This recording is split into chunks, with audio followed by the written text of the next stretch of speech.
राजपूत, ब्राह्मण, भूमिहार, लाला, पत्रकार लोग, और उसमें मुझे आश्चर्य होता है।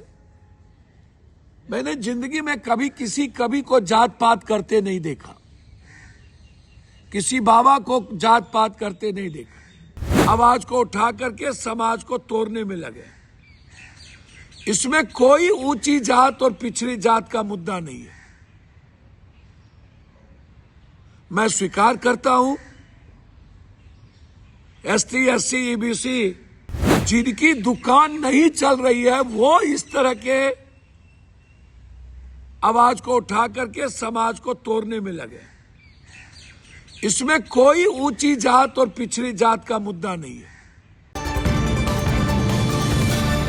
13 जनवरी 2026 इस दिन यूजीसी के नए नियमों को लागू किया गया, जिसको लेकर पूरे देश भर में स्वर्ण समाज के लोगों ने इसका विरोध प्रदर्शन किया। साफ कहा कि ये काला कानून स्वर्णों को पीछे ले जाने के लिए है, उनके खिलाफ साजिश रची जा रही है। तो दूसरी ओर इस वक्त बिहार में पूर्णिया सांसद पप्पू यादव ने यूजीसी के नए बिल का समर्थन किया है। उन्होंने यहां तक कह दिया है कि ईडब्ल्यूएस और एससी एसटी के लिए रिजर्वेशन को बढ़ाकर 67% कर देनी चाहिए। इसके साथ ही उन्होंने वरिष्ठ कवि और कई स्वर्ण समाज के पत्रकारों के नाम लेकर उन्हें खूब सुनाया है। हम आपको सब कुछ बताएंगे विस्तार से और पप्पू यादव का बयान भी सुनाएंगे। नमस्कार, मैं हूं शालिनी सिंह और आप देख रहे हैं दर्श न्यूज।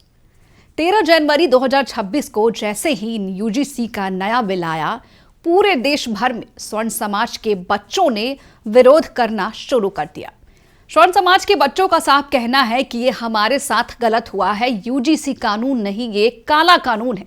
स्वर्ण के बच्चों के साथ ये साजिश रची जा रही है ताकि उन्हें अंधेरे में पीछे धकेला जाए। तो दूसरी ओर आपको बता दें कि सरकार ये दावा करती है कि उच्च शैक्षणिक संस्थानों में जिस तरीके से एसटी, एससी और गरीब बच्चों के साथ भेदभाव हो रहे हैं, उस भेदभाव को रोकने और बच्चों में समान अधिकार अर्जित करने के लिए इस कानून को, इस बिल को लाया गया है। लेकिन इसी बीच पूर्णिया सांसद पप्पू यादव ने स्वर्ण समाज को लेकर बड़ा बयान दिया है। क्या कुछ कह रहे हैं पप्पू यादव, सुनिए। हिंदुस्तान के पहले से लेके आज तक मैं ऐसा नहीं मानता हूं। कुछ लोग जब ये बात कहते हैं, राजपूत, ब्राह्मण, भूमिहार, लाला, पत्रकार लोग, और उसमें मुझे आश्चर्य होता है। मैंने जिंदगी में कभी किसी कवि को जात पात करते नहीं देखा, किसी बाबा को जात पात करते नहीं देखा। पहली बार 2-3 ऐसे बाबा हैं,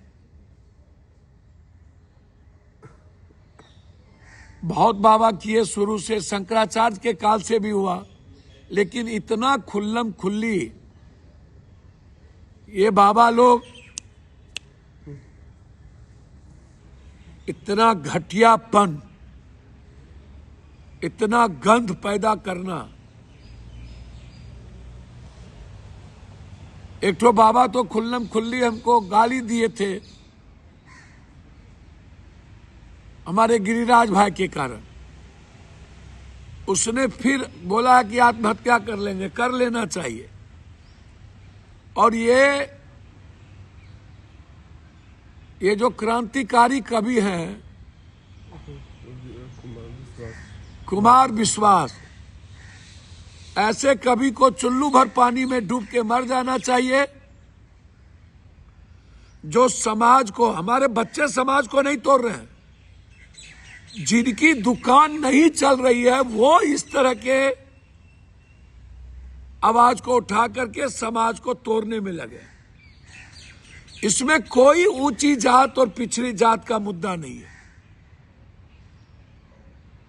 मैं स्वीकार करता हूं, एसटी, एससी, ईबीसी के यदि कहीं सामाजिक शोषण हुआ होता है तो उसमें कुर्मी, कोयरी, कुशवाहा और जादव समाज भी है। जनरल में सिर्फ भूमिहार, ब्राह्मण, राजपूत ही नहीं है। जनरल में जादव, कोयरी, कुशवाहा, कुर्मी भी है।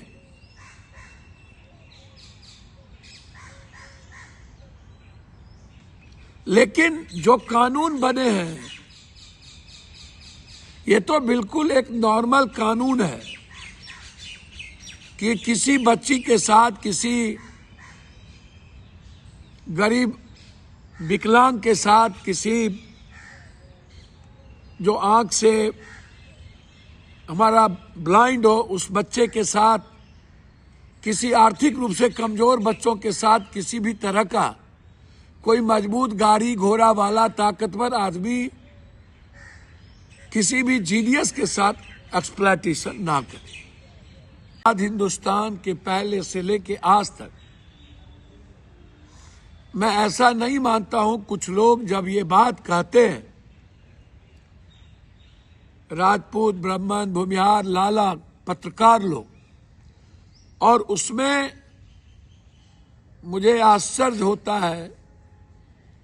मैंने जिंदगी में कभी को जात पात करते नहीं देखा, किसी बाबा को जात पात करते नहीं देखा।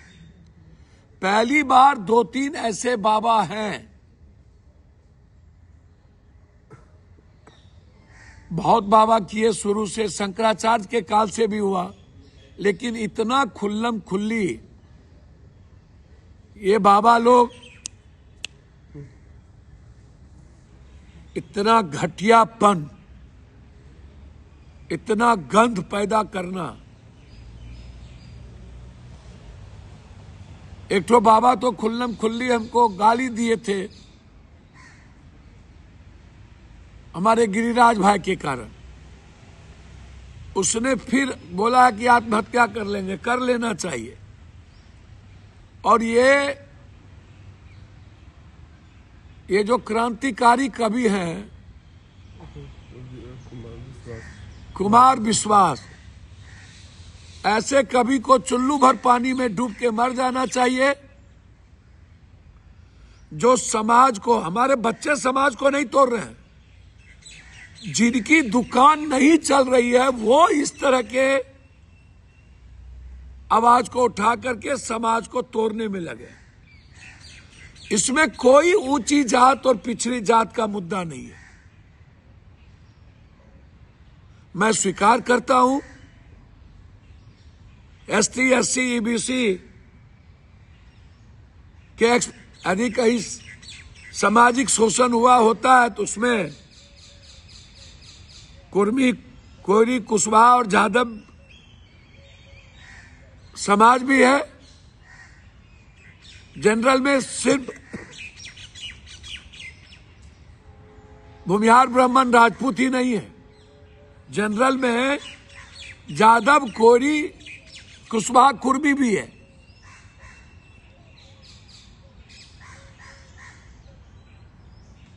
लेकिन जो कानून बने हैं ये तो बिल्कुल एक नॉर्मल कानून है कि किसी बच्ची के साथ किसी गरीब विकलांग के साथ किसी जो आंख से हमारा ब्लाइंड हो उस बच्चे के साथ, किसी आर्थिक रूप से कमजोर बच्चों के साथ किसी भी तरह का कोई मजबूत गाड़ी घोड़ा वाला ताकतवर आदमी किसी भी जीनियस के साथ एक्सप्लॉयटेशन ना करे। आप कहते हैं पूरा हिंदू एक हो जाओ, और ये गिरिनानंद जी, इरिनानंद जी और चिल्लानंद जी दलित हिंदू नहीं है। ओ बाबा, ये बड़ा बड़ा ये जो 10,000 करोड़ 1,000 करोड़ के मालिक बने हैं, दलिते के पैसे से तो बने हैं। वो EBC और OBC के लोग हिंदू नहीं हैं। जब वोट की बारी आती है तब आपको हिंदू भी नजर आता है, और जब ST SC को एजुकेशन इकोनॉमिकल बढ़ाने की बारी आती है, नौकरी की बारी आती है, तो आप तो आरक्षण पर हमला करते हैं। ऊंची जात के बच्चों के लिए 10% आरक्षण दिया गया कि नहीं? हम चाहते हैं 15% कर दीजिए, लेकिन 67% आरक्षण EBC का करिए। एकदम करिए, लेकिन इसके लिए हाय तौबा नहीं बची। समाज को मत बांटिए। हम हाथ जोड़ते हैं करनी सेना के नेताओं से, आप अच्छा काम करिए। जब प्रताड़ित हो राजपूत समाज तो आप निश्चित रूप से लड़िए, उठाइए, हम आपके साथ खड़े रहते हैं। हमारे लिए कोई जाति नहीं है, आपके लिए भी कोई जाति नहीं हो, लेकिन आप करिए। लेकिन जो बड़े बड़े पत्रकार लोग ये बकवास कर रहे हैं, भूमिहार, ब्राह्मण, राजपूत, लाला, क्या यही लोग प्रताड़ित करते हैं और लोग नहीं करते हैं? मैं तो कह रहा हूं, प्रताड़ना करने में ज्यादा दबंग और नेताओं की भी भूमिका होती है, कुर्मी समाज की भी होती है, कुशवाहा समाज की भी होती है। ऐसा कहां कह रहा हूं कि नहीं होती है? दलित में भी कुछ मजबूत समाज है, वो भी करते हैं, लेकिन वो दबंगाई नहीं करते, वो कानून के आड़ में करते। यूजीसी एक ऐसा लॉ बना जो किसी भी तरह के कमजोर तबके बच्चों को शारीरिक, मानसिक, आर्थिक प्रताड़ना ना हो, उसके नंबर में, उसके एजुकेशन में किसी भी तरह का क्लासेस में उसको कमजोर प्रताड़ना ना किया जाए, बस इतना ही है। एक कानून बनी छोटी सी, जिसमें उनके अधिकार को संरक्षित किया गया कि आप एक जगह जाके अपनी बात रखिए, उसमें तो कोर्ट है, कोर्ट देखेगा, यानी गलत कर दिया वो तो। इसीलिए मैं आपसे आग्रह करूंगा, और कुमार अविश्वास, ये विश्वास नाम नहीं इसका, अविश्वास। ईबीसी भी हिंदू है, कुमार विश्वास। लंबा लंबा गप देते थे आप लोग, कहां से इतना पैसा कमाते हो? नफरत पैदा करते हो। कोई भी आज तक कभी इस तरह की भाषा का प्रयोग नहीं किया था।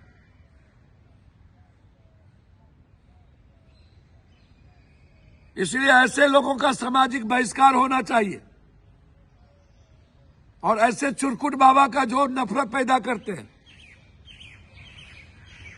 और सभी ऊंची जात के छात्रों से आग्रह करूंगा कि हम लोग भी जनरल कोटा में ही आते हैं, ठीक है, कहीं ओबीसी है, कहीं कुछ है, हमारे भीतर भी डर होगा, ताकि मैं किसी दलित और ईबीसी के साथ नाइंसाफी ना करूं। तो सुना आपने, एक तरफ जहां तमाम देश के स्वर्ण समाज के छात्र और उनके अभिभावक विरोध प्रदर्शन पर उतरे हैं, तो पप्पू यादव ने SC, ST और EWS के लिए और ज्यादा रिजर्वेशन की मांग कर दी। फिलहाल के लिए इस खबर में इतना ही, लेकिन आपकी क्या राय है हमें कमेंट बॉक्स में लिखकर जरूर बताएं। बने रहे हमारे साथ और देखते रहिए दर्श न्यूज।